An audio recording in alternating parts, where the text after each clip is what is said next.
चला उन्हाळी कामांना सुरुवात करूया। आणि आज मी 10 किलोचे वेफर्स बनवले, बटाटा वेफर्स। आणि छान असे एकाच भांड्यामध्ये उकळून घेतलेले। आणि याला काही जास्त उकळावा लागत नाही। आणि आपल्याला वेफर्स अर्धेच शिजवून घ्यायचे म्हणजे। आणि त्यासाठी मी असे 10 किलो बटाटे आणलेले।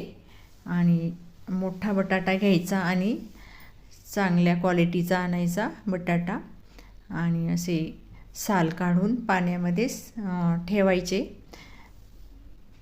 आणि अशी साल काढून घेतलेली मी सर्व बटाट्यांची। आणि स्वच्छ 3 पाण्याने मी बटाटे असे स्वच्छ धुवून घेतलेले। आणि असे पांढरे शुभ्र बटाटे दिसत आहे। आणि आता किसून घ्यायचं आहे किसणीने।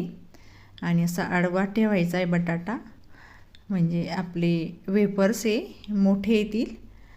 आणि उभा जर ठेवला तर छोटे छोटे वेफर्स होतील। हे बघा किती छान आला आहे मोठा। आणि छान असे मोठे मोठे वेफर्स आणि मीडियम साईजचे, जास्त पातळ नाही जास्त जाड नाही।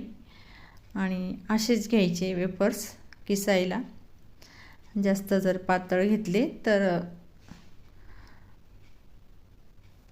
आणि असे स्वच्छ धुवून घेतलेले मी 4 पाण्याने किसून घेतलेले चिप्स। आणि स्वच्छ धुवून घ्यायचे, याला धुवायची मेहनत घ्यायची आहे, बाकी आपल्याला काहीच टाकायचं नाही आहे यामध्ये। आणि सिंपल आहे असे 10 किलोचे वेफर्स स्वच्छ धुवून झाले। आणि मी मोठ्या भांड्यामध्ये पाणी उकळून घेतलेलं आणि त्यामध्ये मीठ टाकलेलं मी अगोदर। आणि अंदाजानुसार मीठ टाकून घेतलेलं मी पाण्यामध्ये। आणि उकळी आल्यानंतर वेफर सर्व मी पाण्यामध्ये टाकून दिले। आणि याला काही जास्त उकळावं लागत नाही। आणि असे उपसून घेतलेले मी गरम पाण्यातून। आणि जास्त शिजवायचे नाही आहे, अर्धाच मी असं शिजवून घेतलेला। आणि घरामध्येच सुकवले फॅन खाली।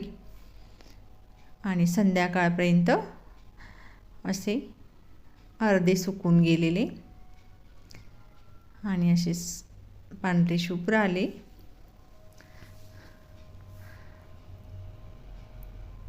आणि फॅन खाली सुकवते मी। आणि दुसऱ्या दिवशी मी उन्हामध्ये वाळवून आणि असे छान असे वाळून झाले। आणि आता स्वच्छ डबा धुवून डब्यामध्ये भरून ठेवायचे। आणि तुम्ही 1-2 वर्ष जरी ठेवले तरी खराब होणार नाही।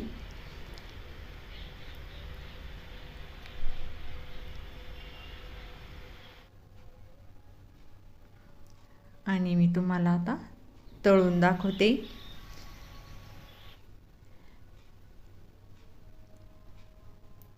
तेल तापवून घ्यायचं आणि एकदम गॅस स्लो आणि तळून घ्यायचे छान असे फुलले।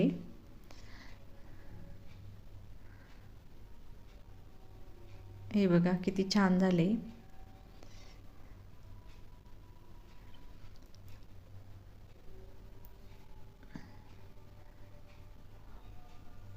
कुरकुरीत असे टेस्टी वेफर्स, सिंपल, नक्की बनवा। Thank you.